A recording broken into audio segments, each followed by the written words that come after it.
ملت اسلامیہ السلام علیکم ورحمۃ اللہ وبرکاتہ۔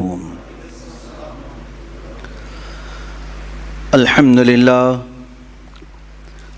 للہ الحنان المنان الذي خلق الانسان وعلمه البيان والصلاة والسلام على رسوله سید الانس والجان وعلى آلہ واصحابہ ذوی الخیر والاحسان، اما بعد فاعوذ باللہ من الشیطان الرجیم، بسم اللہ الرحمن الرحیم۔ ولا تقولوا لمن يقتل في سبيل الله اموات بل احیاء ولكن لا تشعرون۔ صدق اللہ مولانا العظیم وبلغنا رسوله النبی الامین المتین المختار الکریم، ونحن على ذلك من الشاہدین والشاکرین والحمد للہ رب العالمین۔ بارگاہ رسالت معاب صلی اللہ تعالیٰ علیہ وسلم میں درود پاک کا ہدیہ پیش کریں۔ اللہم صلی علی سیدنا و مولانا محمد معدن الجود والکرم وآلہ واصحابہ الکرام وابنہ الکریم وبارک وسلم صلاة دائمة سرمدا ابدا۔ عزیزان گرامی وقار، آج اعلان کے مطابق شہادت امام حسین رضی اللہ تعالیٰ عنہ اور ان کے رفقائے گرامی کے بیانات شروع کیے جائیں گے۔ یقیناً عالم اسلام کے لیے ایک بہت بڑا عظیم سانحہ تھا۔ رسول گرامی وقار صلی اللہ تعالیٰ علیہ وسلم کے وہ نواسے جن کی شہادت پوری دنیا کو ہلا کر رکھ دیتی ہے۔ 14 صدیاں گزر جانے کے بعد اب بھی وہ غم ہلکا نہیں ہوتا۔ جب جب ہم سنتے ہیں تو آنکھیں بہہ پڑتی ہیں، جسم میں جھرجھریاں آ جاتی ہیں، مگر وہ خونی منظر اس آسمان نے دیکھا اور اس زمین کے اوپر کیا گیا۔ کربلا کے واقعات سنانے کا مطلب صرف یہ نہیں ہوتا کہ رو دھو کر کے لوگ غم ہلکا کر لیں، بلکہ کربلا کا ایک عظیم میسیج یہ ہوتا ہے کہ ہم ہر سال تجدید ایمان کرتے ہیں، ایمان کو پھر سے جلا بخشنے کے لیے بیانات سنتے ہیں تاکہ ہمارے جذبے پھر سے جوان ہو جائیں۔ اور ہمیں تاریخ میں اکثر یہ بتایا گیا ہے، ہر سال آپ سنتے ہوں گے، چھوٹی سی جماعت تھی حسین اعظم کے ساتھ، مقابل میں بہت بڑا لشکر جرار تھا۔ اگرچہ بظاہر امام حسین اور رضی اللہ تعالیٰ عنہ اور ان کے رفقا کو مصائب اور مشقتوں کا سامنا اٹھانا پڑا اور بہت ساری تکلیفیں جھیلنی پڑیں، لیکن زمانہ گزرتے گزرتے یہ میسیج سب کو عام ہو گیا کہ حقیقت میں جیت حسین کی ہی تھی۔ کسی کا میدان میں قتل ہو جانا یہ ہار اور شکست کی علامت نہیں ہے۔ ایسا ضروری نہیں ہے کہ قتل ہو جانے والا، کٹ جانے والا ہار جاتا ہے، شکست کھا جاتا ہے، ایسا نہیں۔ اکثر ایسا بھی ہوا ہے کہ اپنے جسم کے ٹکڑے کر جانے والا بعد میں پھر اپنی ہمیشہ کی ایک سلطنت قائم کر جاتا ہے، حکومتیں قائم کر جاتا ہے۔ اکثر ہم نے دیکھا ہے کہ جنہوں نے قربانیاں دی ہیں، قربانیوں کے بعد پھر ایک نیا دور آیا ہے اور لوگوں کو آزادی کی سانس ملی ہے۔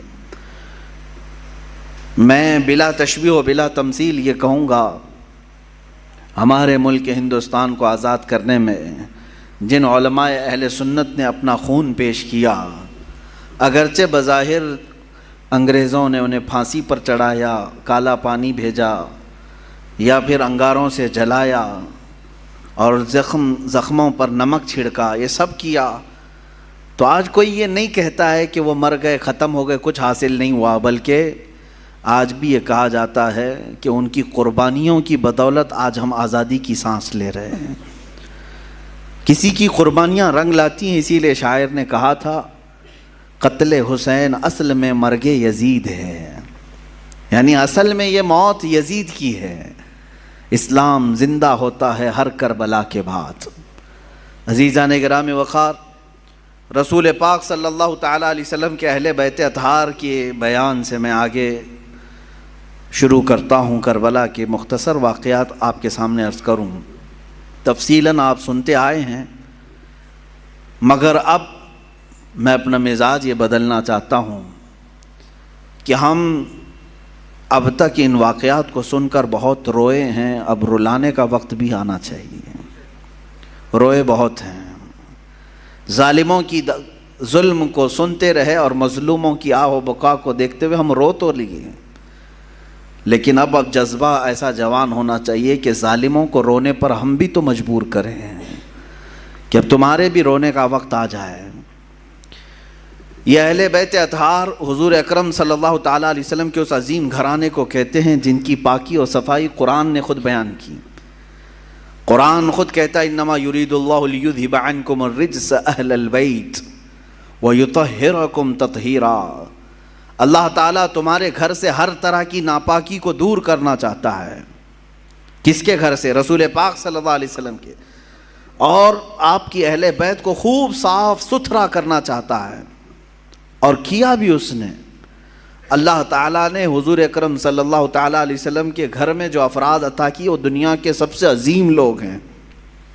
حضور اکرم صلی اللہ علیہ وسلم کی جتنی بیویاں ہیں ازواج مطہرات، وہ تمام مومنوں کی مائیں ہیں، امہات المومنین ہیں، سب سے عظیم مائیں ہیں۔ رسول پاک صلی اللہ علیہ وسلم کے جتنے بیٹیاں ہیں وہ سب سے عظیم بیٹیاں ہیں حضور اکرم صلی اللہ علیہ وسلم کی، اور ان کی عزت اللہ کے نزدیک بہت بلند ہے۔ اسی طرح حضور اکرم صلی اللہ علیہ وسلم کے خاندان کو جو شرف حاصل ہے وہ دنیا کے سارے خاندانوں میں سب سے افضل خاندان میرے آقا صلی اللہ علیہ وسلم کا ہے۔ آج بھی میرے عزیزوں، آج بھی سارے نسب ختم کر دیے جائیں گے سوائے رسول اللہ کے خاندان کے۔ سادات جو ہوں گے، آج بھی جو سید ہوں گے میرے آقا صلی اللہ علیہ وسلم کی نسل سے، ان کا احترام ہم پر واجب ہے، ان کی تعظیم و تکریم ہم پر واجب ہے، اس لیے کہ رسول پاک صلی اللہ تعالیٰ علیہ وسلم کے گھر سے جو ان کی نسبت ہے یہ نسبت ہی ہمارے لیے بہت بلند ہے۔ قرآن پاک کی آیت ہے قُلْ لَا أَسْأَلُكُمْ عَلَيْهِ أَجْرًا إِلَّا الْمَوَدَّةَ فِي الْقُرْبَى۔ اے محبوب آپ فرما دیں اپنے غلاموں سے کہ میں تم سے کوئی اجرت نہیں مانگتا۔ رسول پاک صلی اللہ علیہ وسلم نے ہم سے کوئی معاوضہ مانگا ہے؟ حضور اکرم صلی اللہ علیہ وسلم کی بدولت ہمیں ساری نعمتیں ملی ہیں، ان کے صدقے میں سب کچھ ملا ہے، بدلے میں حضور نے کچھ مانگا ہم سے؟ قرآن خود یہ کہہ رہا ہے کہ اے رسول آپ فرما دیں کہ میں تم سے کوئی چیز نہیں مانگتا، بدلے میں کوئی چیز نہیں طلب کرتا، مگر اتنا کہ تم میرے اہل بیت سے محبت کرو۔ الا المودۃ فی القربى، رشتہ داروں سے، حضور اکرم صلی اللہ علیہ وسلم کے گھر والوں سے محبت کرنا، اس کو تو رسول کریم صلی اللہ تعالیٰ علیہ وسلم نے بھی اظہار فرمایا۔ ایک حدیث ملتی ہے من مات علی حب آل محمد مات شہیدا، جو حضور کی آل کی محبت میں، حضور کے گھر والوں کی محبت میں انتقال کر گیا دنیا میں، اسے شہادت کا مقام عطا کیا جاتا ہے۔ اہل بیت کی محبت شہادت کے مقام کو پہنچاتی ہے۔ عزیزان گرامی، رسول پاک صلی اللہ علیہ وسلم کی اہل بیت میں کون ہیں؟ مفسرین نے الگ الگ رائے اگرچہ رکھی ہیں، لیکن زیادہ طور پر مشہور حضور اکرم صلی اللہ تعالیٰ علیہ وسلم کے اہل بیت میں آپ کی بیٹیاں، آپ کی ازواج مطہرات، یہ سب اہل بیت میں ہیں۔ ان میں سے بھی اخص جو خاص اہل بیت ہیں وہ سیدہ کائنات فاطمۃ الزہرا رضی اللہ تعالیٰ عنہا، مولا علی کرم اللہ وجہہ الکریم، اور آپ کی اولاد حسنین کریمین رضوان اللہ تعالیٰ علیہم اجمعین، یہ سب اہل بیت میں سے ہیں۔ بلکہ ان کی اولاد جو بھی قیامت تک ہوگی وہ رسول پاک صلی اللہ علیہ وسلم کی اہل بیت میں سے ہوں گے۔ نبی کونین صلی اللہ تعالیٰ علیہ وسلم کی اہل بیت، ان کی عزت، ان کا احترام ہمارے لیے ضروری قرار دیا گیا، اور جو حضور کی آل سے بغض رکھتا ہے، ہلکی عداوت بھی رکھتا ہے، دشمنی رکھتا ہے، اس کا خاتمہ برا ہوگا۔ الا ان مثل اہل بیتی کمثل سفینۃ نوح من رکبها نجا ومن تخلف عنها ہلک۔ رسول پاک صلی اللہ علیہ وسلم ارشاد فرماتے ہیں آگاہ ہو جاؤ، میرے اہل بیت کی مثال نوح علیہ السلام کی کشتی کی طرح ہے۔ نوح علیہ السلام کے زمانے میں سیلاب آیا، طوفان آیا، اور اس وقت اگر کوئی نجات پایا تھا تو کون؟ صرف نوح علیہ السلام کی کشتی میں جو سوار ہوا، باقی سب ہلاک ہو گئے۔ پوری دنیا میں پانی بھرا تھا، سب ہلاک و برباد ہوئے، سوائے اس کشتی کے سواروں کے کوئی نہیں بچا۔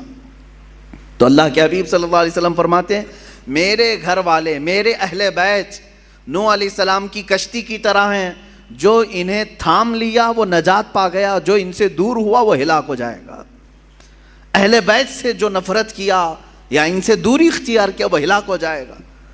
عزیزان گرام وقار، یقیناً اہل بیت ہمارے لیے سر کا تاج ہیں، لیکن ساتھ میں ہمیں رسول پاک صلی اللہ علیہ وسلم نے اپنے صحابہ کی محبت بھی سکھائی ہے۔ حضور اکرم صلی اللہ علیہ وسلم کا یہ فرمان عالی شان ہے، اصحابی کالنجوم بأیہم اقتدیتم اہتدیتم، میرے صحابہ ستاروں کی مانند ہیں، تم جس کی بھی پیروی کرو گے ہدایت پا جاؤ گے۔ یہ میں کیوں آج عرض کر رہا ہوں؟ اہل بیت کا تذکرہ ہونا چاہیے، لیکن ساتھ میں نے صحابہ کا بھی ذکر کیا۔ وجہ یہ ہے میرے عزیزو کہ کچھ جماعتیں ایسی ہوں گی جو صحابہ سے نفرت کریں گی، حضور پاک صلی اللہ علیہ وسلم کے صحابہ کو کافر کہیں گی، مرتد کہیں گی، باغی کہیں گی، اور کچھ جماعتیں ایسی ہوں گی جو اہل بیت کو گالیاں دیں گی۔ صحابہ کی محبت تو دکھائیں گی لیکن اہل بیت کو گالیاں دیں گی۔ حضرت فاطمہ کو کہتے ہیں وہ بغاوت کرنے والی ہیں، حضرت امام حسین کے بارے میں کہتے ہیں انہوں نے یزید کے خلاف بغاوت کیا۔ یہ دونوں جماعتیں گمراہ ہیں، جو اہل بیت کی نفرت پالتی ہیں یا صحابہ کی نفرت پالتے ہیں۔ یہ دونوں جماعتیں ہیں، گمراہ ہیں۔ ان میں درمیانی جماعت وہ ہے جس کو مسلک اعلی حضرت اہل سنت و جماعت کہتے ہیں۔ اہل سنت و جماعت یہ ہمارا درمیانی مسلک ہے، درمیانی، کہ ہم کیا کہتے ہیں، جس کو امام اہل سنت فاضل بریلوی نے یوں ارشاد فرمایا، اہل سنت کا ہے بیڑا پار اصحاب حضور، نجم ہے اور ناؤ ہے اطرت رسول اللہ کی۔ یہ اس شعر میں نجم کا نام آیا ہے، ناؤ کا نام آیا ہے۔ نجم کہتے ہیں تارے کو، نجم کس کو کہتے ہیں؟ ستارے کو، اور ناؤ کشتی کو کہتے ہیں۔ اعلیٰ حضرت فرماتے ہیں ہمارا بیڑا تو پار ہے الحمدللہ۔ صحابہ کو حضور نے کیا فرمایا؟ میرے صحابہ ستاروں کی طرح ہیں۔ اہل بیت کو کیا کہا حضور نے؟ کشتی کی طرح ہے۔ اعلیٰ حضرت فرماتے ہیں ہمارے پاس تارے بھی ہیں اور کشتی بھی ہے۔ ہاں، تارے رات کے وقت اندھیرا ہو جائے تو پہلے کے زمانے میں تاروں سے ہی راستہ طے کیا جاتا تھا۔ آج بھی یہ تارے اور کشتی کا کیا ملاپ ہے میں آپ کو بتاؤں۔ اتنی ٹیکنالوجی ترقی کر گئی، پھر بھی جانتے ہیں آپ، جو شپ آج سمندروں میں چلتی ہیں، جو جہاز، بڑی بڑی جہاز ہیں سمندروں میں چلتی ہیں، سمندر میں وہ راستہ کہاں سے؟ کوئی روڈ بنا ہوا ہے؟ کوئی ٹریک بنی ہوئی ہے؟ کیسے وہ چلتی ہیں؟ برابر رخ کیسے لیتی ہیں؟ پورے جہاز کو، پوری کشتی کو ستاروں پر چلایا جاتا ہے۔ آج بھی ستاروں پر راستے طے کیے جاتے ہیں۔ اب ٹیکنالوجی اتنی آ گئی اور روڈ اتنے بن گئے کہ کوئی اب راستہ تلاش کرنے کے لیے تارے دیکھتا ہی نہیں۔ پہلے کے لوگ سفر کرنے کے لیے بھی تارے دیکھتے تھے، ہر تارے کا ایک سمت ہوتا تھا، اس طرف یمن ہے، اس طرف شام ہے، اس طرف عراق ہے، وہ راستے اسی طرح سے طے کرتے تھے۔ اس لیے یہ دو چیزوں کا ملاپ بیان کیا گیا۔ سمندر میں اگر کشتی ہے تو تاروں سے اپنا راستہ طے کرتی ہے۔ میرے عزیزو، ہم یہ کہتے ہیں کہ صرف تارے دیکھ کر کے چلیں اور سمندر میں چلنا چاہے تو بھی ممکن نہیں ہے، اور صرف کشتی پر بیٹھ جائیں تارے نہ دیکھیں تو بھی ممکن نہیں ہے۔ اسی لیے اعلیٰ حضرت نے فرمایا اہل سنت کا ہے بیڑا پار اصحاب حضور، نجم ہے اور ناؤ ہے اطرت رسول اللہ کی۔ اللہ کے رسول کی عطا کردہ دونوں نعمتیں ہمارے پاس ہیں۔ ہم صحابہ کی بھی عزت کرتے ہیں اور اہل بیت اطہار کی بھی عزت کرتے ہیں۔ ان دونوں میں سے کسی ایک کو بھی ہم خطا کار، گنہگار، معاذ اللہ رب العالمین، باغی، اس طرح کے الفاظ ہم ہرگز نہیں استعمال کرتے۔ اہل سنت کا یہ موقف رہا ہے۔ اب میں اہل بیت اطہار کے متعلق عرض کروں، اس میں خاص طور پر رسول پاک صلی اللہ تعالیٰ علیہ وسلم کے گھر والوں میں حسنین کریمین رضی اللہ تعالیٰ عنہما، ان کی قدر کیا تھی، ان کی عزت کیا تھی۔ صحابہ بھی حضور پاک صلی اللہ علیہ وسلم کے زمانے میں، حالانکہ ان کی عمر بہت کم تھی، حضرت امام حسین حضور پاک صلی اللہ علیہ وسلم کے انتقال کے وقت صرف 6 سال کے تھے، 6 سال کے تھے۔ حضرت حسن مجتبیٰ رضی اللہ تعالیٰ عنہ 7 سال کے تھے۔ بس یہ 6 اور 7 سال کی عمر تھی جب حضور کی وفات ہوئی، لیکن اتنے بچپن میں بھی صحابہ کرام کا حال یہ تھا کہ یہ اتنا ادب کرتے تھے کہ نماز کے عالم میں کبھی کبھار حضور پاک صلی اللہ علیہ وسلم امامت فرما رہے ہوتے اور یہ دونوں شہزادے پہلی صف میں آ جاتے یا مصلی کے پاس آ جاتے، آگے پیچھے چلتے ہیں، تو عام بچوں کی طرح انہیں ہٹایا نہیں جاتا تھا۔ ان کو نہ پہلی صف سے کوئی پیچھے کرنے والا ہوتا، نہ کوئی ادھر سے ادھر کرتا۔ میرے عزیز و دوسروں کے بچے آئیں تو ہم ادھر ادھر کر دیں، لیکن رسول اللہ کے شہزادوں کو صف کے آگے رکھ کر کے بھی صحابہ نماز پڑھتے تھے، اس لیے کہ ان صحابہ کو معلوم تھا کہ نماز ہماری اس وقت تک کمپلیٹ نہیں ہوگی جب تک نبی اور آل نبی پر درود نہ بھیجیں۔ ہاں، تحیات میں بیٹھنے کے بعد تو پڑھنا ہی پڑے گا نا، اللہم صلی علی محمد وعلی آل سیدنا محمد۔ ہم تو کہتے ہیں اے اللہ درود بھیج محمد صلی اللہ علیہ وسلم پر اور ان کی آل پر، تو صحابہ کی نمازیں کیسی ہوتی ہوں گی جب نماز میں تحیات پر بیٹھ کر کے یہ پڑھتے ہوں گے اے اللہ نبی پر تو درود بھیج، تو مصلی پر نبی کو دیکھ رہے ہوں گے، اور جب آل محمد پر درود بھیجتے ہوں ان شہزادوں کو پہلی صف میں دیکھ رہے ہوتے ہوں گے۔ ان صحابہ کی نمازیں کیسی ہوتی ہوں گی۔ بہرحال حسنین کریمین رضوان اللہ تعالیٰ علیہما، اللہ تعالیٰ نے ان کو رسول پاک صلی اللہ تعالیٰ علیہ وسلم کے گھر میں اس طرح سے ودیعت فرمایا کہ ان کا نام بھی جنتی نام رکھا گیا۔ حسن اور حسین میرے آقا نے فرمایا اسما من الجنتی، یہ جنت کے ناموں میں سے ہے، جنت کے ناموں میں سے ہے۔ اور میرے آقا صلی اللہ علیہ وسلم اکثر امام حسین کو سونگھتے تھے۔ چومنا الگ چیز ہے نا، بچوں کو ہم بوسہ دیتے ہیں، چومتے ہیں، حضرت امام حسین کو حضور پاک صلی اللہ علیہ وسلم سونگھتے تھے۔ چومنا بھی ہوتا ہے، میرے آقا صلی اللہ علیہ وسلم سے چومنا بھی، بوسہ لینا بھی ثابت ہے، لیکن اکثر آپ ان کی گردن کے پاس اور ان کے چہرے کے پاس سونگھتے تھے۔ اور میرے آقا صلی اللہ علیہ وسلم فرماتے ہیں ہما ریحانتی فی الجنہ، یہ دونوں میرے لیے جنت کے ریحان پھولوں میں سے ہیں۔ جنت کے جس طرح ریحان پھول ہیں، اللہ تعالیٰ نے حسن و حسین رضی اللہ تعالیٰ عنہما کو جنت کے پھولوں کی طرح خوشبودار بنایا تھا۔ اندازہ کرو میرے عزیزو، جن شہزادوں کی خوشبو خود سید الانبیاء سونگھ رہے ہو، تو کیا اہل بیت میں خوشبو نہیں ہوتی ہے؟ کیا رسول اللہ کے خاندان میں خوشبو نہیں ہوتی؟ یہاں پر مجھے وہ بات یاد آتی ہے، کسی نے مجھ سے کہا تھا کچھ سال پہلے، میں نے ایک واقعہ بیان کیا تھا، اعلیٰ حضرت امام احمد رضا خان فاضل بریلوی رضی اللہ تعالیٰ عنہ کے اہل بیت کا ادب کرنے کا ایک واقعہ مشہور ہے، جس کو ایک صاحب نے اعتراض کر کے کہا تھا کہ ایسا کیسا انہوں نے سونگھ لیا۔ سنیے، بریلی شریف میں پالکی چلتی تھی، پالکی اسٹیشن سے گھر جانا ہو، کہیں پر بھی جانا ہو تو 4 لوگ جو ہے ایک چھوٹی سی پالکی اٹھاتے تھے، جیسے اب رکشہ ہے، پہلے وہ لوگ مزدور اٹھا کر کے لے جاتے تھے، عام تھا، یہ مکہ میں بھی موجود تھا، طواف کرانے کے لیے پالکیاں ہوتی تھی، حبشی لوگ اٹھاتے تھے۔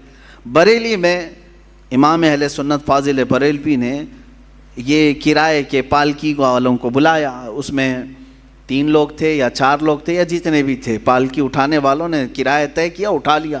تھوڑی دیر کے بعد اعلیٰ حضرت فاضل بریلوی رضی اللہ تعالیٰ عنہ کہنے لگے روک دو روک دو۔ روکا گیا، اتر گئے، کہا کہ تم میں سے کوئی سید زادہ ہے؟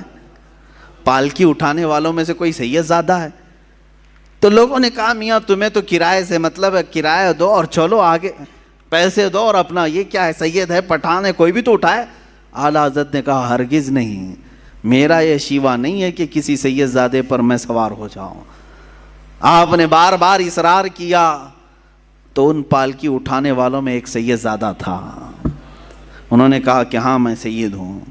اللہ اکبر، تھوڑی دیر ہی سوار ہوئے تھے، اعلیٰ حضرت رضی اللہ تعالیٰ عنہ ان کے ہاتھوں کو پکڑ لیا، رونے لگے، بڑی خطا ہو گئی مجھ سے، غلطی ہو گئی، میں قیامت کے دن کیا منہ دکھاؤں گا رسول پاک کو کہ احمد رضا تو میرے بیٹے کے کندھے پر سوار ہوا تھا۔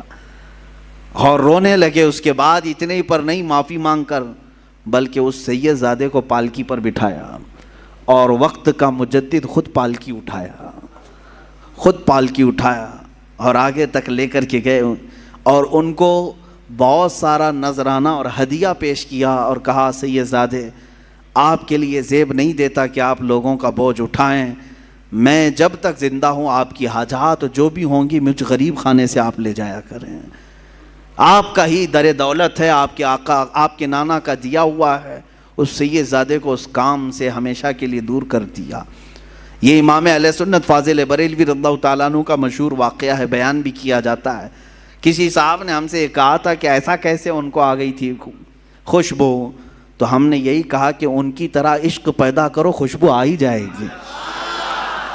پیدا کرو جو گلاب کو سونگھے تو بھی کہے لب پھول دہن پھول زکن پھول بدن پھول، واللہ جو مل جائے میرے گل کا پسینہ، مانگے نہ کبھی عطر نہ پھر چاہے دلہن پھول۔ کیا بات رضا اس چمنستان کرم کی، زہرا ہے کلی جس میں حسین و حسن پھول۔ یہ بریلی کا امام ہی تو کہتا ہے جس کی زندگی عشق میں ڈوبی ہوئی ہے، جس جگہ پر بھی دیکھیں یہ اعلیٰ حضرت کے نغمے کیا یہ عشق نہیں پیدا کرتے؟ آج 100 سال کے بعد بھی سننے والے جھوم جاتے ہیں۔ اس بریلی کے تاجدار کے سینے میں عشق کتنا رہا ہوگا جو ہمیشہ اس زمانے میں لوگ میرے آقا کی ناپ رہے تھے کتنا ہے، کیا کیا ہے، کیسے کیسے ہیں حضور کے بارے میں۔ اس وقت اس امام نے پکار کر کہا تھا سرور کہوں کہ مالک و مولا کہوں تجھے، باغ خلیل کا گل زیبا کہوں تجھے، حیران ہوں میرے شاہ میں کیا کیا کہوں تجھے۔ یہ کس نے کہا تھا؟ امام زمن امام اعلیٰ امام اہل سنت نے کہا تھا ان کی طرح محبت اور عشق پیدا کرو، اس نبی کی آل کی خوشبو بھی تمہیں خود آئے گی۔ ہاں بدبو رکھے ہو اور دل میں بغض اور کوڑھن ہو تو پھر یہ تمام اعتراضات بھی تمہارے دل سے سینے سے نکل کر کے زبان پر آتے رہیں گے۔ بہرحال عزیزان گرامی، رسول پاک صلی اللہ تعالیٰ علیہ وسلم حسنین کریمین کو سونگھا کرتے تھے اور کہا کرتے تھے، فرمایا کرتے کہ یہ جنت کے پھولوں میں سے کچھ پھول ہیں جو اللہ تعالیٰ نے مجھے عطا کیا، برا ہو ان ظالموں کا جنہوں نے جنت کے ان پھولوں کو بھی نوچ دیا اور انہیں بکھیر دیا۔ اسی کو اعلیٰ حضرت نے اپنے سلام میں کہا تھا کتنے بکھرے ہوئے ہیں مدینے کے پھول، یا کربلا تیری قسمت پہ لاکھوں سلام۔ کربلا کے میدان پر سلام بھیجتے ہوئے اعلیٰ حضرت نے یوں کہا تھا کہ یہاں بکھرے ہوئے ہیں، یہ مدینے کے پھول ہیں، جس جگہ دیکھو رسول اللہ کا کوئی نہ کوئی شہزادہ نظر آتا ہے۔ اس زمین کو بھی اعلیٰ حضرت نے سلام پیش کیا تھا۔ عزیزان گرامی وقار، رسول پاک صلی اللہ تعالیٰ علیہ وسلم کا گھرانہ یقین جانیں اللہ تعالیٰ کی بارگاہ میں معزز گھرانہ ہے۔ حضرت عمر ابن خطاب رضی اللہ تعالیٰ عنہ امیر المومنین ہیں، جن کی نیکیاں اللہ کی بارگاہ میں بہت زیادہ ہیں اور جن کے بارے میں خود میرے آقا نے فرمایا میرے بعد اگر کوئی نبی ہوتا تو وہ عمر ہوتے، اتنی ساری فضیلتیں ان کے پاس ہیں۔ لیکن مدینے میں ایک وقت ایسا آیا کہ قحط آ گیا، بارش نہیں آ رہی تھی، لوگ سوکھا پڑ گیا تو پریشان ہو گئے، سب امیر المومنین کے پاس آئے۔ جانتے ہو امیر المومنین عمر ابن خطاب رضی اللہ تعالیٰ عنہ جن کو اللہ تعالیٰ نے بہت سارے انعامات سے نوازا، وہ زاہد بھی ہیں، متقی بھی ہیں، پرہیزگار بھی ہیں، رسول پاک صلی اللہ علیہ وسلم کے خلیفہ بھی ہیں، سب ہیں۔ دعا کے لیے خود ہاتھ اٹھا دیتے نہیں، بلکہ سارے لوگوں کو میدان میں جمع کیا اور پھر اس کے بعد حضرت عباس رضی اللہ تعالیٰ عنہ کو گھر سے بلایا جو رسول پاک صلی اللہ علیہ وسلم کے چچا تھے، اور بیچ میدان میں آ کر کے حضرت عباس کا ہاتھ پکڑا اور عرض کیا اے اللہ تیرے نبی کے رشتہ دار کا ہاتھ میرے ہاتھ میں ہے، میں بارش تجھ سے مانگتا ہوں تو میری بات کو رد نہ فرما۔ مدینے والے روایت بیان کرتے ہیں حضرت عمر نے ابھی ہاتھ چھوڑا بھی نہیں تھا کہ مدینے میں بارش شروع ہو چکی تھی۔ اہل بیت کے وسیلے سے دعا کی جائے اللہ قبول فرماتا ہے۔ عزیزان گرامی وقار، رسول پاک صلی اللہ تعالیٰ علیہ وسلم کا گھرانہ آج بھی جو سادات ہیں ان کا احترام کیا جائے، ان کا ادب کیا جائے، عام لوگوں کی طرح ان کے ساتھ برتاؤ نہ کریں۔ رسول پاک صلی اللہ تعالیٰ علیہ وسلم کے گھر کے نسبتوں کا خیال ضرور رکھا جائے۔ جانتے ہیں کتنی بڑی وعید بھی آئی ہے جو ان کے ساتھ برا کرتا ہے۔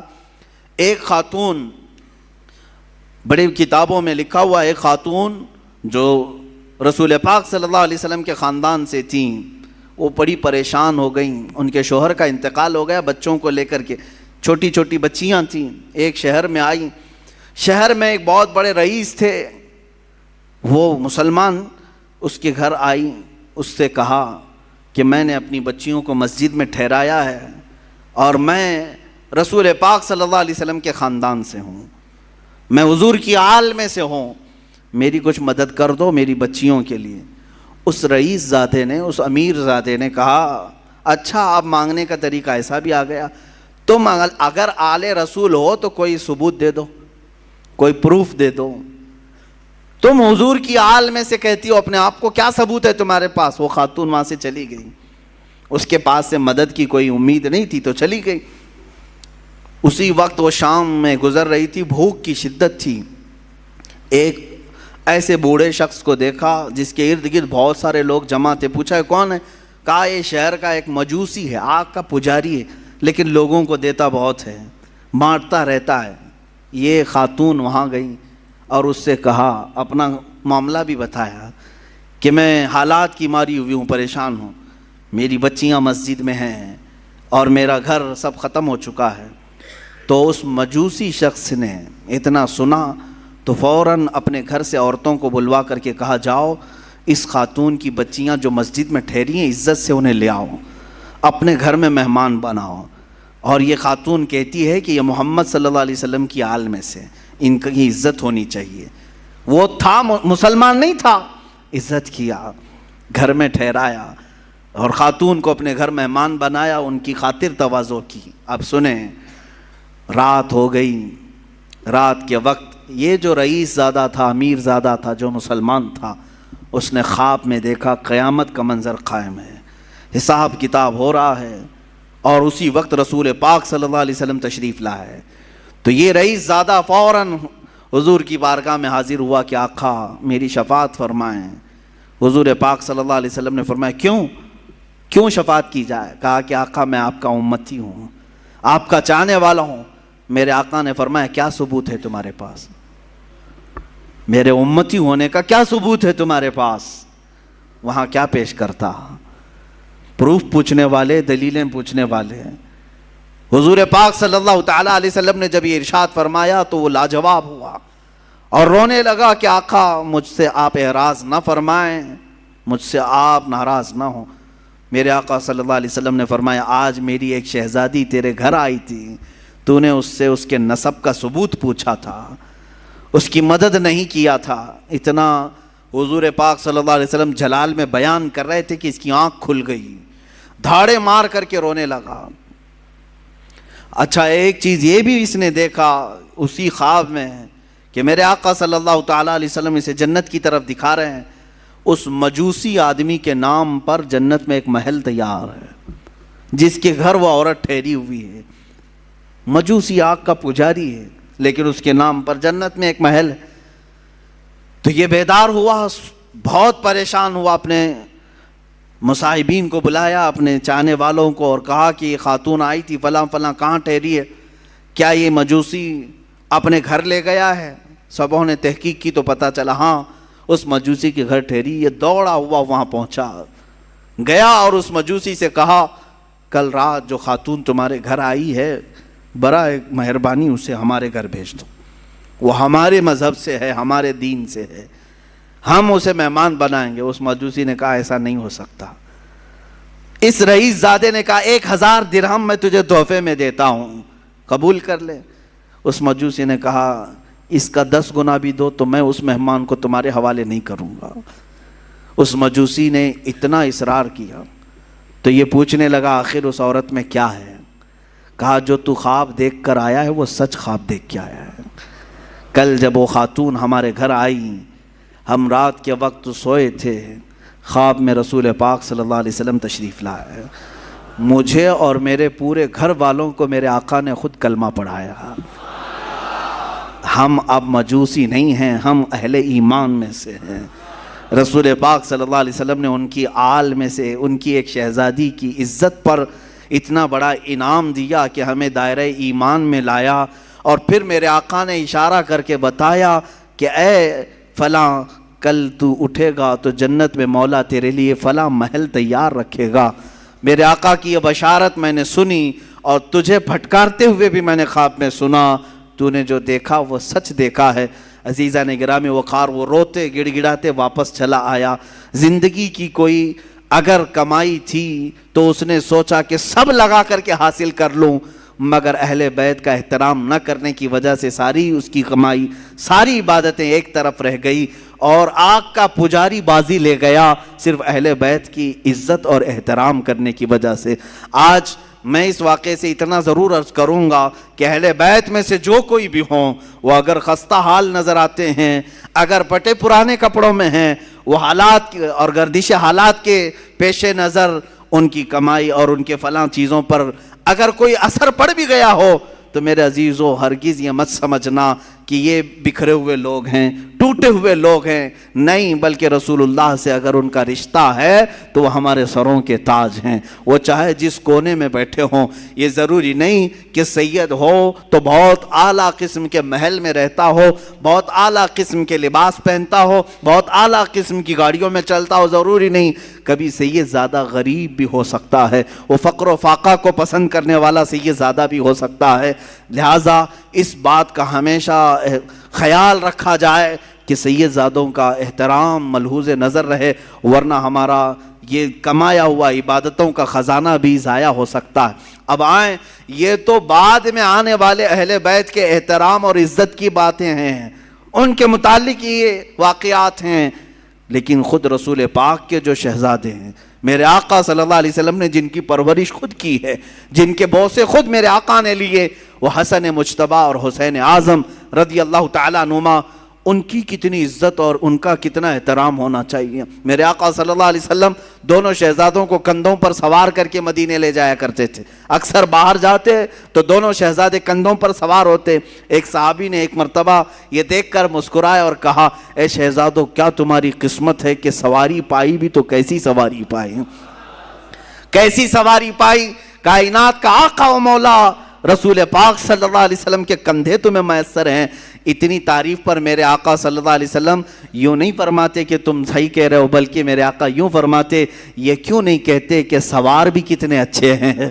سواری کی تم نے تعریف کی تو سوار کی بھی تعریف کرو کہ وہ بھی جنتی جوانوں کے سردار ہیں. میرے عزیزو, میرے آقا صلی اللہ علیہ وسلم نے فرمایا, من احب حسینا, جس نے حسین سے محبت کیا اس نے مجھ سے محبت کیا. اور میرے آقا صلی اللہ علیہ وسلم کی ایک حدیث یہ بھی ہے کہ انا من الحسین و حسین منی و انا من حسین, حسین مجھ سے ہے اور میں حسین سے ہوں. یہ کیسی بات ہے, حسین مجھ سے ہیں اور میں حسین سے ہوں. ایک جملہ تو اس میں سمجھ میں آتا ہے, حسین مجھ سے ہیں. حضور نے فرمایا یقیناً اولاد باپ سے ہی ہوتی ہے, اولاد اس کے دادا نانا سے ہی ہوتی ہے. میرے آقا صلی اللہ علیہ وسلم کا یہ فرمان سب کو معلوم ہوگا. حضور نے فرمایا حسین مجھ سے ہیں. یقیناً حضرت فاطمہ حضور کی بیٹی ہیں اور حضرت امام حسین حضرت فاطمہ کے لخت جگر ہیں, تو حسین حضور سے ہیں. لیکن جو دوسرا جملہ ہے, میرے آقا نے فرمایا میں حسین سے ہوں. یہ کیسے, میں حسین سے ہوں؟ بھلا کوئی نانا اپنے نواسے سے ہو سکتا ہے؟ لیکن میرے آقا نے فرمایا, ہم محدثین اس کی تشریح میں فرماتے ہیں حسین مجھ سے ہیں کا مطلب یہ ہے کہ اولاد کے اعتبار سے حسین رسول سے ہی ہیں, اور حضور نے جو فرمایا میں حسین سے ہوں, اس کا مطلب ہے کہ میرا پورا دین حسین سے چلنا ہے. اسی کی تشریح کرتے ہوئے امام الہند سلطان الاولیاء غریب نواز نے فرمایا تھا, شاہ است حسین بادشاہ است حسین, دین است حسین دین پناہ است حسین, سرداد نداد دست در دست یزید, حقا کے بنائے لا الہ است حسین. فرماتے ہیں معین الدین حسن چشتی غریب نواز اپنے ہی دادا اور اپنے ہی نانا کی شان میں امام حسین شاہ ہیں. شاہ نہیں بلکہ بادشاہ ہیں. شاہ میں اور بادشاہ میں فرق سمجھ میں آتا ہے؟ ویسے تو سب لوگ کہتے ہوں گے فلاں شاہ ہے فلاں بادشاہ ہے, دونوں میں فرق ہے. شاہ جو ہے سلطان کو کہتے ہیں, اور بادشاہ کنگ میکر کو کہتے ہیں جو بادشاہ بناتا ہے. جو شاہ بناتا ہے اس کو بادشاہ کہا جاتا ہے. اور دین است حسین دین پناہ است حسین, حسین پورے دین کا نام ہے, حسین دین کی حفاظت کرنے والے کا نام ہے. اپنا سر دے دیا, ہاتھ یزید کے ہاتھ میں نہیں دیا. حق تو یہ ہے کہ لا الہ کی جڑ کا نام حسین ہے. اب سمجھ میں آیا حضور حسین سے کیسے ہے؟ حضور حسین سے کیسے ہیں؟ رسول پاک صلی اللہ علیہ وسلم کا دین حسین سے ہے. جو حسین پاک سے نفرت کیا، بغاوت کیا، وہ دین سے نکلنے والوں میں سے ہے، خارج ہونے والوں میں سے ہے، میرے آقا صلی اللہ علیہ وسلم کو ایذا دینے والوں میں سے ہے. میں ابھی چند دن قبل، ابھی اسی محرم سے قبل ایک بات سنا، کسی سعودی لقوہ مارے ہوئے آدمی کو یہ کہتے ہوئے سنا، ہاں ریالوں نے جس کا لقوہ مارا ہے جس کے عقیدے پر، اگر یہ 2 شہزادوں کی لڑائی تھی کربلا کی، 2 شہزادوں کی لڑائی تھی، یعنی حضرت حسین حضرت علی کے شہزادے اور یزید حضرت امیر معاویہ کا شہزادہ، آپس میں 2 بڑے بڑے لوگوں کے بیٹوں کی لڑائیاں تھیں. اس بیوقوف کو معلوم کہاں ہے، کہاں کس کو شہزادہ کر رہا ہے، کس کو شہزادہ کہہ رہا ہے. ہاں حسین ابن علی رضی اللہ تعالیٰ یقیناً شہزادہ رسول ہیں، لیکن یزید کو شہزادہ کہا جائے گا؟ پلید ہے. جس کے نام کے ساتھ ہم پلید کا لفظ استعمال کرتے ہیں.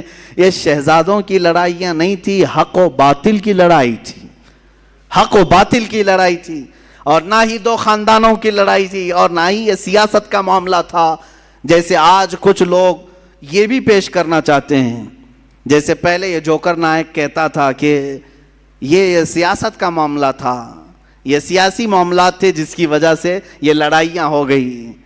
ان کو ایسا لگتا ہے کہ سیاست اس وقت ایسی ہی تھی جیسے الیکشن کے لیے، ووٹنگ کے لیے جگہ جگہ گھومنا پڑے. ارے حسین اعظم ہے، حسین اعظم ہے، رسول اللہ کے نواسے ہیں.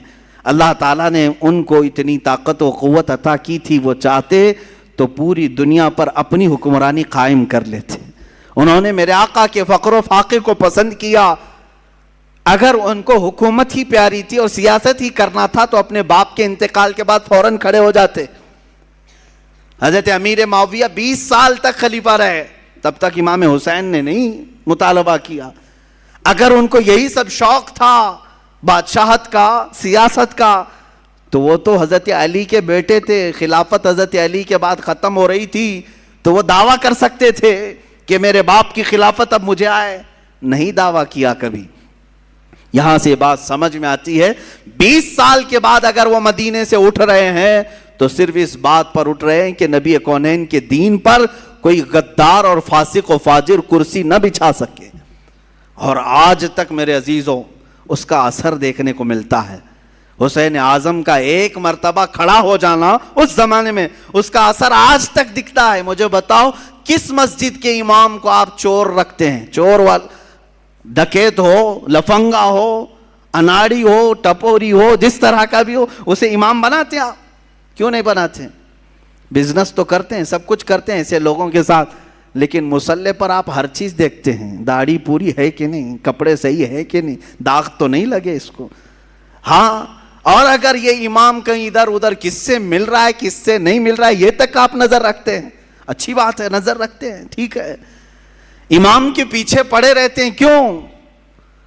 اس کی وجہ یہی ہے کہ آپ اپنا امام ویسا ہی دیکھنا چاہتے ہیں جیسے امام حسین نے تصور دیا ہے. ہم حسینی ہیں الحمدللہ. بھائی یزید کو آپ نے امام تسلیم اسی لیے نہیں کیا کہ اگر رسول اللہ کے نواسے نے اس وقت اس کو امیر المومنین کہہ دیا ہوتا تو پھر قیامت تک آنے والے سب لوگ یہ دلیل بناتے رسول اللہ کے نواسے نے جب ایک فاسق و فاجر کو امام بنایا تھا تو ہماری مسجدوں کا امام چور ہو جائے تو کیا فرق پڑتا ہے؟ لوگ دلیل بنا سکتے. امام علی مقام نے قیامت تک آنے والوں کے لیے ایک ایسا مشعل پیدا کیا، ایک ایسی روشنی بنائی کہ اسی کے بل بوتے آج تک ہم چل رہے ہیں. عزیزان گرامی، حسنین کریمین رضوان اللہ تعالی علیہما، حضور پاک صلی اللہ تعالی علیہ وسلم کی گود میں کھیلنے والے، یہاں تک کہ اکثر حضور کا جبہ مبارکہ کافی کشادہ ہوتا، کبھی پہن کے آتے ہیں.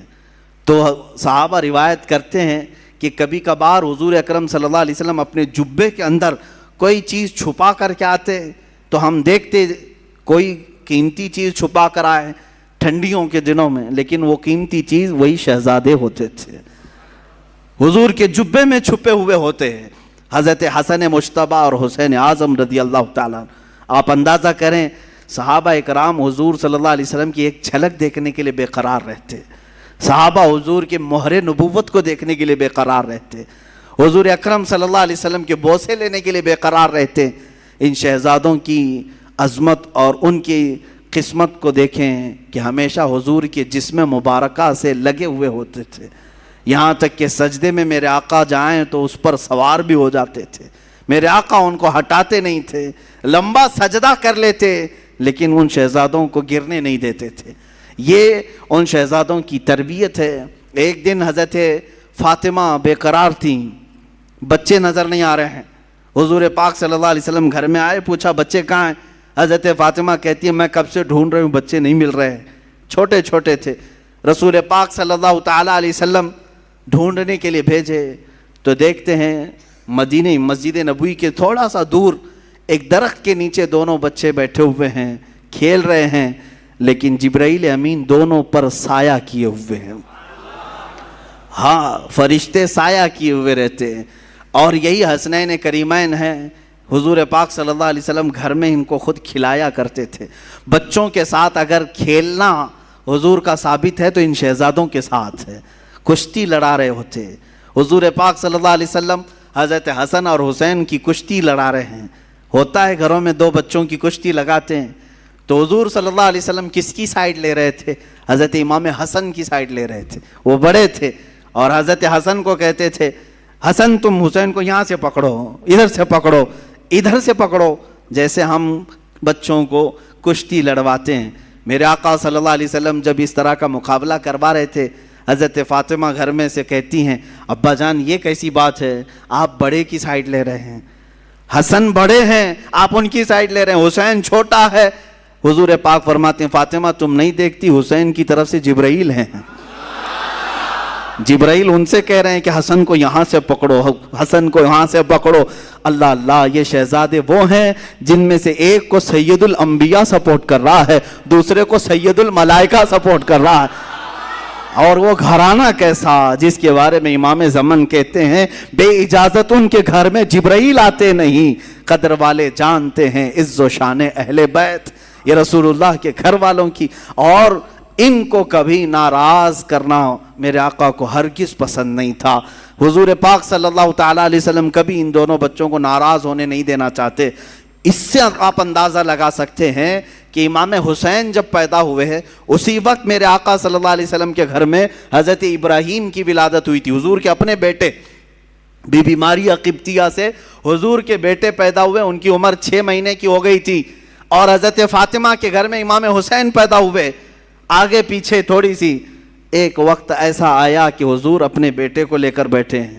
بیٹا کتنا عزیز ہوتا ہے، بیٹا اپنا بیٹا، 2 بیٹے پہلے حضور کے انتقال کر چکے تھے، یہ تیسرے بیٹے تھے حضرت ابراہیم، اور حضرت فاطمہ کے بیٹے حسین، دونوں کو چوم رہے تھے۔ جبرائیل آئے، کہا آقا اللہ تعالیٰ کی منشا یہ ہے کہ ان دونوں میں سے کسی ایک ہی کو آپ رکھ سکتے ہیں۔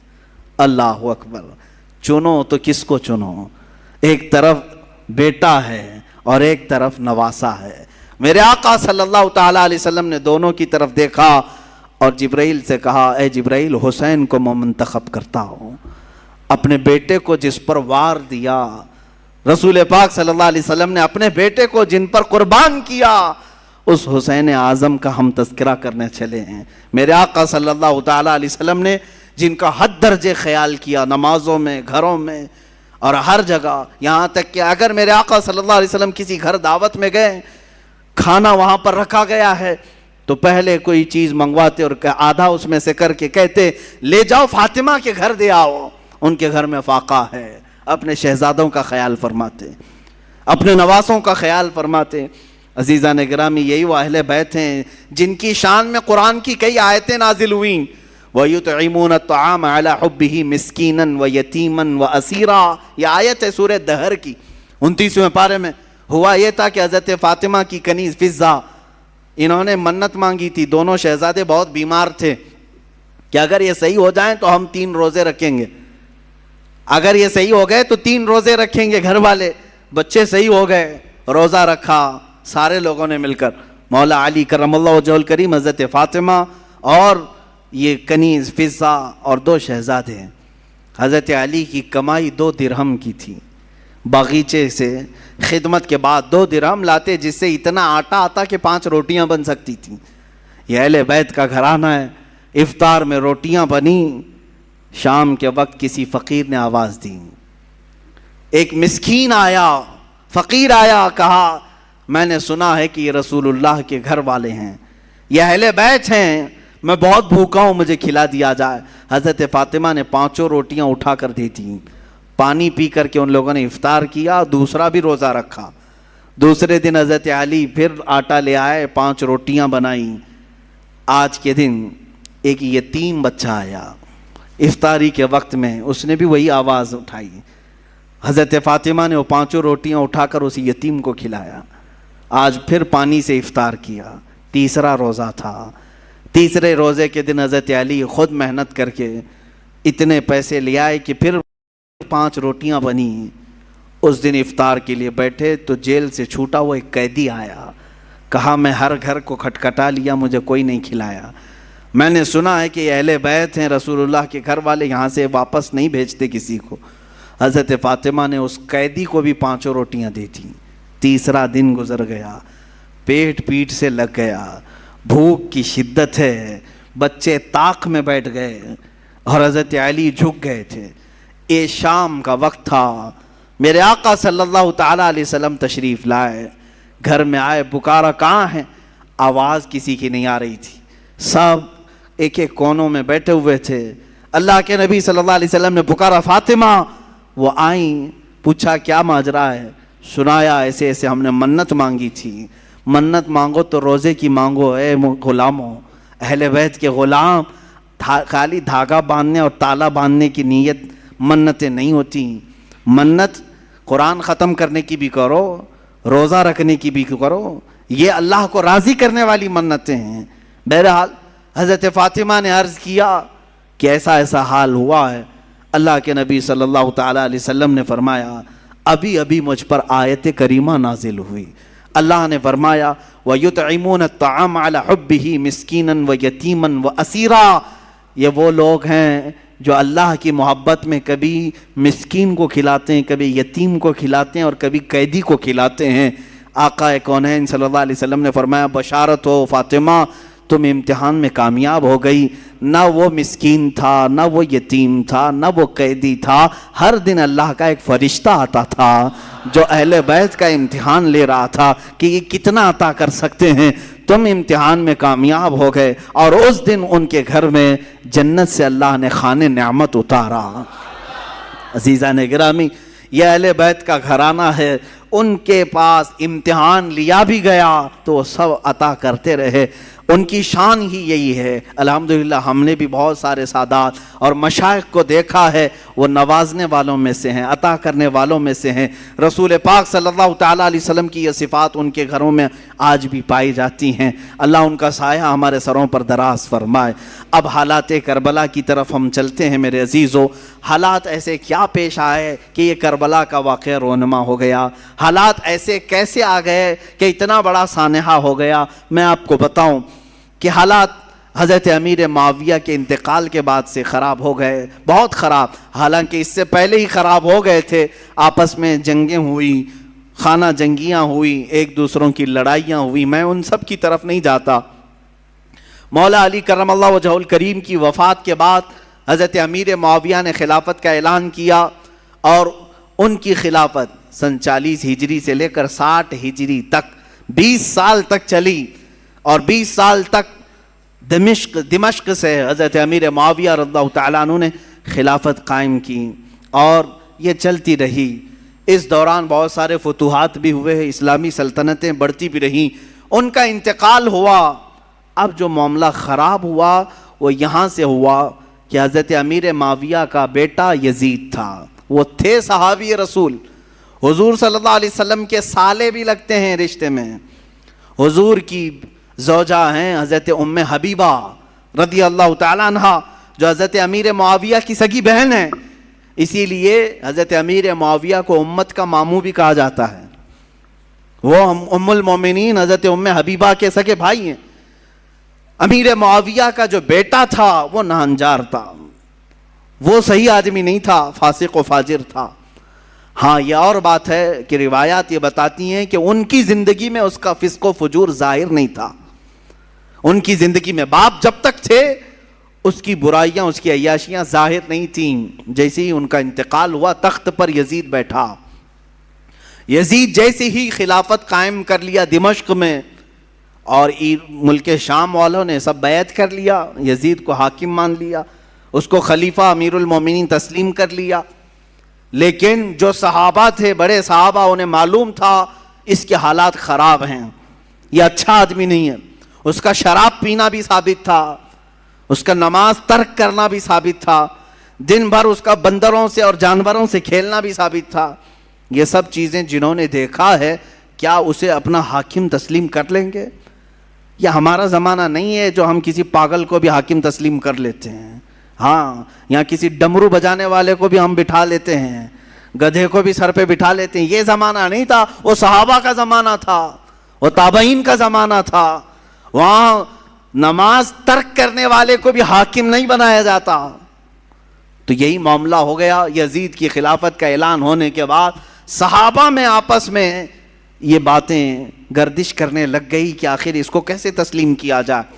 اس وقت جو خلافت کے امیدوار تھے، جو اہل تھے، وہ اور بھی صحابہ تھے، جیسے مکہ مکرمہ میں حضرت عبداللہ بن زبیر رضی اللہ تعالیٰ، یہ حضرت زبیر کے بیٹے، حضرت ابوبکر صدیق کے نواسے، حضرت اسماء کے بیٹے حضرت عبداللہ، یہ مکہ میں تھے، وہ بھی خلافت کے اہل تھے۔ مدینہ طیبہ میں حضرت امام حسین رضی اللہ تعالیٰ عنہ تھے، اور حضرت عبداللہ ابن عمر بھی تھے، حضرت عبداللہ ابن عباس بھی تھے، حضرت عباس حضور کے چچا کے بیٹے۔ یہ بڑے صحابہ موجود تھے اس وقت۔ لیکن یزید نہ صحابی ہے، نہ حضور کی زندگی میں کبھی رہا ہے۔ حضور کی وفات کے 15 سال بعد تقریباً وہ پیدا ہوا ہے، 25 ہجری میں۔ اس کو جب خلیفہ بنایا گیا تو ظاہر سی بات ہے معاملات خراب ہو گئے۔ اب یزید نے طاقت کے بل بوتے، اپنے سورس کے بل بوتے اپنی خلافت کو قائم کرنا شروع کیا۔ اب اسے خطرہ جو تھا وہی مکہ سے تھا، مدینے سے تھا، اور کوفہ سے تھا۔ کوفہ میں حضرت علی کے چاہنے والے بہت لوگ تھے۔ کوفہ حضرت علی کے محبین کا ایک مرکز تھا پہلے سے، اگرچہ ان لوگوں نے پہلے بھی دھوکہ دیا ہے۔ حضرت علی کا انتقال بھی کوفہ میں ہوا، حضرت امام حسن کا بھی زہر دیا گیا کوفہ میں، یہ سب حالات ہوئے۔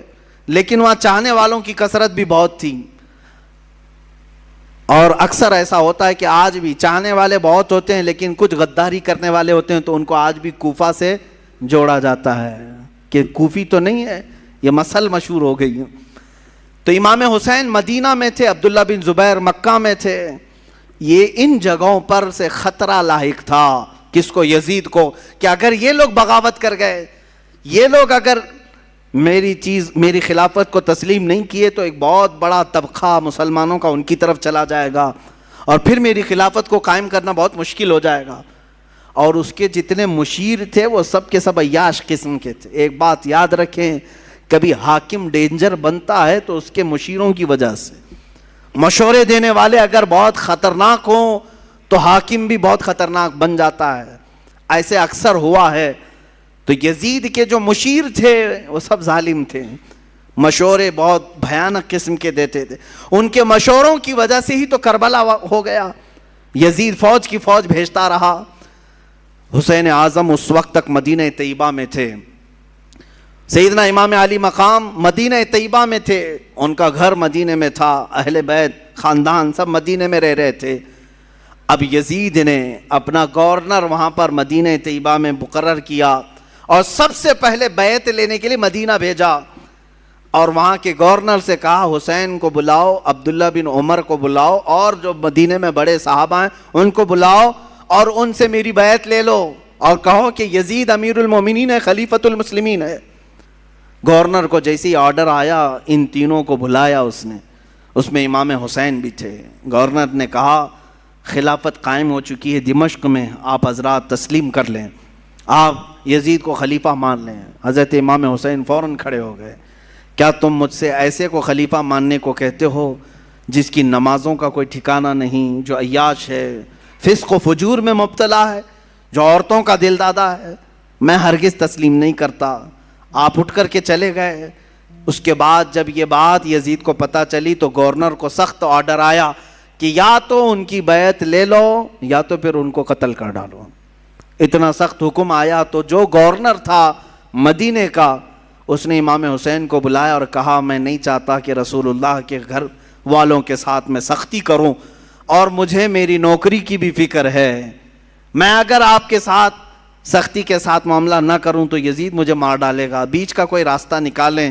تو امام حسین نے کہا ٹھیک ہے, میں بیچ کا راستہ یہ نکالتا ہوں کہ میں مدینے سے نکل جاتا ہوں, میں مدینہ طیبہ سے ہی نکل جاتا ہوں تاکہ تجھے کوئی سختی وہ نہ کر سکے. اس نے گورنر نے کہا ٹھیک ہے آپ یہ کام کر سکتے ہیں. سیدنا امام حسین رات کے وقت اپنے گھر والوں کے پاس آتے ہیں. یہاں سے شروع ہوتی ہے داستان. اپنے گھر والوں سے کہتے ہیں آؤ اب ہمارے لیے مدینہ تنگ ہو گیا ہے, یزید کی سختیاں بڑھتی چلی جائیں گی, اس کے ظلم کی داستانیں اب رقم ہونا شروع ہو چکی ہیں. اپنے گھر والوں سے کہا ہم سب ہجرت کر رہے ہیں مدینہ طیبہ سے. سب نے پوچھا کہاں جا رہے ہیں؟ کہا مکہ مکرمہ جائیں گے, وہاں جا کر کے حرم کعبہ میں رہیں گے. حرم کعبہ میں کوئی جنگ و جدال نہیں کر سکتا, قتل و قتال نہیں کر سکتا, حرم کعبہ میں جا کر رہیں گے.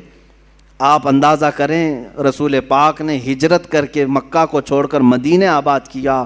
ان کے نواسے کے ساتھ ایسا معاملہ پیش آ رہا ہے کہ انہیں مدینے سے ہجرت کر کے مکہ جانا پڑ رہا ہے. رات کے وقت اپنے گھر والوں کو اٹھایا اور جتنے لوگ تیار ہوئے ہیں اس میں اپنے عزیز خاندان کے لوگ تھے. مدینے سے پہلے کچھ ہی لوگ تیار ہوئے. آپ کی 2 بیویاں ساتھ میں تھیں, آپ کے شیرخوار بچے حضرت علی اصغر, آپ کے جوان بیٹے حضرت علی اکبر, آپ کے بھتیجے حضرت امام قاسم اور آپ کی بھتیجی اور آپ کی اپنی بڑی بیٹی حضرت سکینہ رضی اللہ تعالیٰ عنہا. یہ سب گھر والوں کا ایک قافلہ نکلا. پہلے تو یہ لوگ 12-15 کی تعداد میں تھے اور صبح کا وقت تھا جب مدینے سے یہ قافلہ نکلنے کو تیار ہوا. روضہ رسول پر میرے آقا کی بارگاہ میں امام حسین آئے. میرے عزیزو اب پھر یہاں سے حالات ہمارے بے قابو کر جاتے ہیں. میں یہ چاہتا ہوں کہ اس بار کے بیانات میں اب ہم رونے دھونے کو فوقیت نہ دیں. غم حسین تو تڑپاتا ضرور ہے لیکن ہم اپنے جذبوں کو جوان رکھنا چاہتے ہیں اور ہم چاہتے ہیں کہ اب حسینی کردار ادا کرنے کا وقت آ جائے. ہمارے جوانوں میں پھر وہ غیرت بیدار ہو جائے کہ ہم دین کی خاطر ہر مصیبت کو اور مشقت کو اٹھانے کے لیے تیار ہو جائیں. حسین اعظم روضہ رسول پر آئے, میرے آقا صلی اللہ علیہ وسلم کو سلام پیش کیا اور درد بھری آواز سے کہا یا رسول اللہ یا ابتا, اے میرے باپ. حضور کو اکثر وہ ابا کہہ کر کے ہی پکارتے تھے. میرے آقا کی بارگاہ میں پکار کر کے کہا آپ کے مدینے سے مجھے نکلنا پڑ رہا ہے, میرے لیے مدینہ تنگ کر دیا گیا, میرے چھوٹے بچے لے کر کے میں روانہ ہو رہا ہوں.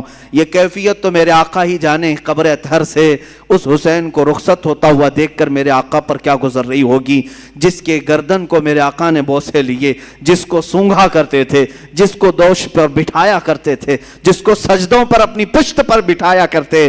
اس حسین کی رخصتی یقیناً غم کا ماحول تو تھا. میرے آقا صلی اللہ علیہ وسلم کے روضہ اطہر سے نکل کر سیدہ کائنات فاطمہ الزہرا رضی اللہ تعالیٰ عنہا جو جنت البقیع میں دفن تھیں ان کے روضے پر آئے. اپنی ماں کی تربت پر آپ نے لپٹ کر کے رویا اور رخصتی کی اجازت مانگی اور کہا آپ کا حسین اگر مدینہ چھوڑ رہا ہے تو صرف اس لیے کہ رسول اللہ کا یہ مدینہ خون سے آلودہ نہ ہو, مسلمانوں کا خون نہ بہے.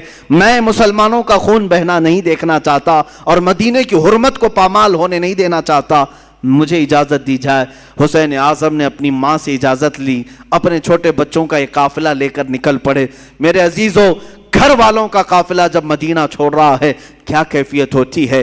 ہم جیسے نکمے, ہم جیسے گنہگار صرف 7 دن یا 8 دن کے لیے عمرے پر مدینے جاتے ہیں تو چھوڑنے کا دل نہیں چاہتا. مدینے سے رخصت ہوتے ہیں تو آنسوؤں کی قطاریں لگ جاتی ہیں. کبھی ہم روزے کو دیکھتے ہیں, کبھی ہم بس میں آگے کا سفر دیکھ رہے ہوتے ہیں. مدینے کی سرحدیں نکلنے تک دل بار بار ہچکولے کھاتا رہتا ہے کہ مدینہ چھوٹ رہا ہے, مدینہ چھوٹ رہا ہے. ہم تو تمنا یہ لے کر کے جاتے ہیں کہ کاش مدینے میں موت موت آ جائے, میرے آقا کے قدموں میں دفن ہونا نصیب ہو جائے. لیکن جب رخصتی کا وقت آتا ہے, پوچھو حاجیوں سے کیا کیفیت ہوتی ہے, عمرہ کرنے والوں سے پوچھو, مدینے سے جب رخصت ہو کر کے آتے ہیں, میں نے خود دیکھا ہے حاجی کبھی کھمبوں کو پکڑ رہے ہوتے ہیں, کبھی دروازوں کو پکڑ کر, کبھی چمٹ کر کے اور بوسے دے کر کے رخصتی لے رہے ہوتے ہیں. حسین اعظم کا کیا حال ہوگا جن کا بچپنا اس مدینے میں گزرا ہے, جنہوں نے رسول اللہ کو نمازیں پڑھاتے وہاں دیکھا ہے, میرے آقا کو اللہ کی قرآن کی آیتیں سناتا ہوا انہوں نے وہاں دیکھا ہے, حدیثیں میرے آقا کی انہوں نے سنی ہیں, جن کا کھیلنا کودنا اس مدینہ طیبہ میں گزرا ہے, جہاں میرے آقا صلی اللہ علیہ وسلم ان کے گھر آیا کرتے, جبرائیل ان کے گھر اترا کرتے. یہ ساری یادیں چھوڑ کر کے حسین اعظم ہجرت کر رہے تھے. میرے عزیزو, ہجرت معمولی چیز نہیں ہے, یہ الفاظ میں بیان بھی نہیں ہو سکتی. آپ اپنے گھر بیٹھے ہیں, اللہ آپ کے گھروں کو سلامت رکھے. میں جانتا ہوں گھر کو چھوڑنے کی کیفیت کیا ہوتی ہے. ہم جب اپنے گھر چھوڑ کر دوسری جگہ خدمت اسلام کے لیے بھی جا رہے ہوتے ہیں, مجھے یاد ہے وہ بات, جب پڑھنے کے لیے ہم بچپن میں مدرسے جا رہے ہوتے تو پورا سفر ٹرین میں روتے ہوئے جاتے تھے. کبھی ماں کی شکل سامنے آتی, کبھی باپ کی شکل, کبھی دوست یاد آتے, کبھی بھائی یاد آتے. ہم جانے کے 1 مہینے تک وہاں روتے رہتے تھے. ہمیں معلوم ہے گھر کو چھوڑنے کی کیفیت کیا ہوتی ہے. اور وہ حسین اعظم اپنے اس مدینہ رسول کو چھوڑ کر جا رہے تھے, جہاں ان کی ہزاروں یادیں تھیں, جہاں ان کی ہزاروں یادیں میرے آقا سے وابستہ تھیں. حسین اعظم کی ہجرت پر لاکھوں سلام. انہوں نے اگر ہجرت کیا بھی ہے تو دین مصطفیٰ کے لیے کیا ہے. اے جوانوں, تم سب اس بات کو یاد رکھ لینا, اگر مصطفیٰ کے دین پر کبھی آنچ آئے, اگر وطن چھوڑنا پڑے, ہجرت کرنا پڑے, تو ہجرت کو بھی ہم برداشت کر سکیں, اس لیے کہ صرف اور صرف دین کے لیے جس نے ہجرت کیا. وَمَنْ يُهَاجِرْ فِي سَبِيلِ اللَّهِ, اللہ قرآن میں فرماتا ہے جو اللہ کی راہ میں ہجرت کیا, اگر بیچ راستے بھی اس کی موت آ جائے, اللہ اس کا اجر تیار کر رکھا ہے. ہجرت کا بڑا اجر و ثواب بھی ہے. میرے عزیزو, دین مصطفیٰ کے لیے یہ اٹھایا حسین اعظم نے سارا کشٹ, ساری مصیبتیں, ساری مشقتیں. یہاں سے نکل کر کے مکہ مکرمہ کا سفر کیا. مکہ مکرمہ جب پہنچے, امام عالی مقام, یہ شعبان کا مہینہ تھا اور شعبان کے بعد ٹھیک رمضان آنے والا تھا. مکہ والوں نے استقبال کیا اور اچھے سے سارے لوگ ملنے جلنے لگے اور کہا اچھا کیا آپ نے یہاں تشریف لائے, امن و امان کے ساتھ رہیں. یہاں تک تو معاملہ سب ٹھیک ہی تھا. امام حسین اگر مکہ ہی میں رہ جاتے, وہیں پر طواف کعبہ, حرم کعبہ میں مقیم رہتے تو کچھ ہونا نہ تھا. لیکن کیا کریں, قدرت کا لکھا ہوا وہ غالب آ کر رہے گا. ان کی شہادت اچانک نہیں ہوئی ہے میرے عزیزو. حسین اعظم کی شہادت ان کے بچپن میں ہی مشہور ہو گئی تھی.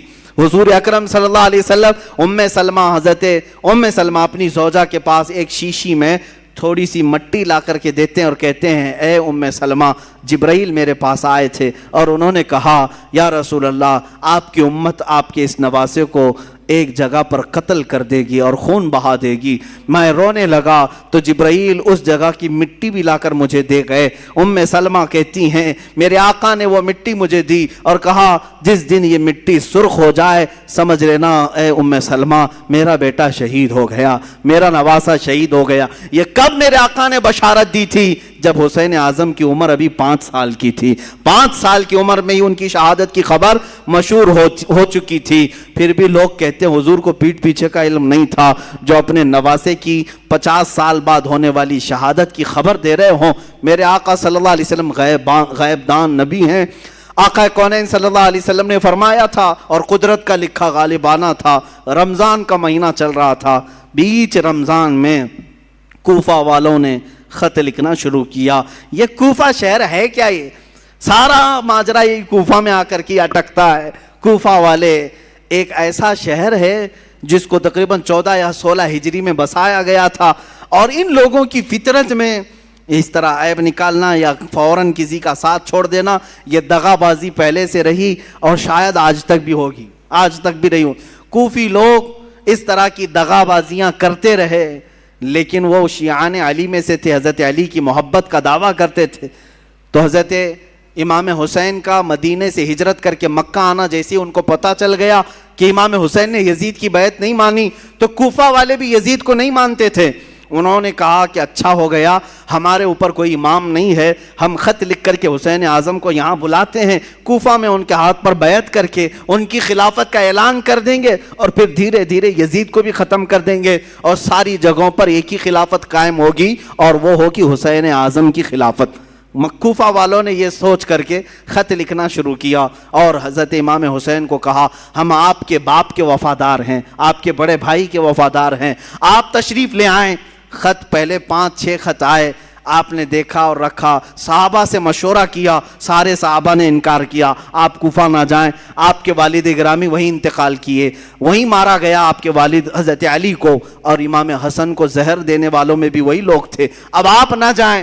تو مشورہ ایسے ہی ہوتا رہا، ٹلتا رہا، خط پہ خط آتے رہے۔ ایک وقت ایسا آیا کہ 56 خط ایک ساتھ آئے، بعض روایات میں کئی 100 خط آئے، جس میں سب مہریں تھیں، سائن تھی، دستخط تھے، اور اس میں اخیر میں یہ خط آ گیا، اے حسین اعظم اگر آپ نہیں آتے اور قیامت کے دن ہم سے سوال ہو گیا کہ تم نے یزید جیسے فاسق و فاجر کی بیعت کیوں کی، تو ہم کوفہ والے کہیں گے اے اللہ ہم نے رسول اللہ کے نواسے کو بلایا تھا، وہ نہیں آئے، اس لیے ہم نے یزید کی بیعت مان لی۔ حسین اعظم کو یہ بات بہت لگ گئی، کہا ان لوگوں نے تو ایسی بات رکھ دی ہے، قیامت کے دن اگر مولا مجھ سے سوال کر لے کہ حسین تم اہل تھے خلافت کے اور لوگ بلا بھی رہے تھے، تم نے ان کو یزید جیسے فاسق و فاجر کے حوالے چھوڑ کر مکہ میں امن و امان کیوں لے لیا، تمہیں جانا چاہیے تھا، میں کیا جواب دوں گا اللہ کی بارگاہ میں؟ تو حضرت حسین سارے لوگوں کے مشوروں کو رکھتے ہوئے خود اٹھ جاتے ہیں۔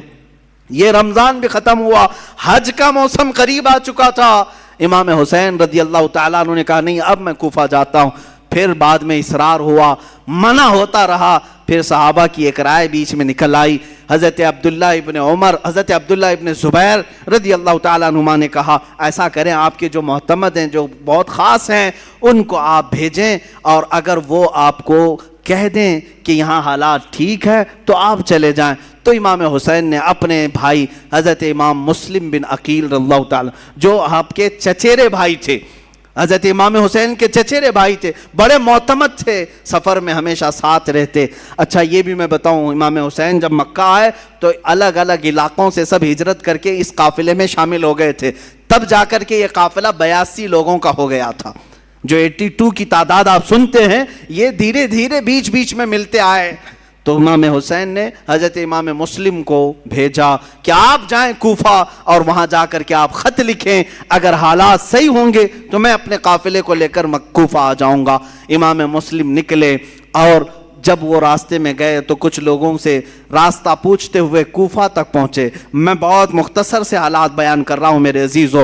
امام مسلم جب کوفہ آئے تو کوفہ والوں نے بہت شاندار استقبال کیا، بڑا شاندار استقبال کیا، اور اس کے بعد آپ کو گورنر ہاؤس میں لے گئے۔ وہاں جانے کے بعد نعمان بن بشیر نام سے جو وہاں گورنر تھے ان کو ہٹایا گیا۔ امام مسلم بن عقیل کے ہاتھ میں 12,000 کوفیوں نے بیعت کیا۔ روز صبح شام آپ کے ارد گرد بھیڑ لگی رہتی تھی، لوگ چاہنے والوں کی کثرت تھی۔ امام مسلم نے دیکھا کوفہ والے سچے عقیدت مند ہیں، سچی محبت والے ہیں، تو امام حسین کو انہوں نے خط لکھ دیا حالات سب اچھے ہیں، آپ تشریف لے آئیں۔ امام مسلم بن عقیل نے جب یہ حالات دیکھ کر خط لکھا، اچانک معاملہ پلٹ گیا۔ کیسے؟ یزید کو خبر دی گئی کہ امام مسلم وہاں کوفہ پہنچے ہیں حسین کی طرف سے وکیل بن کر اور بیعت لے رہے ہیں تمہارے خلاف وہ خلافت کا اعلان کرنے والے ہیں۔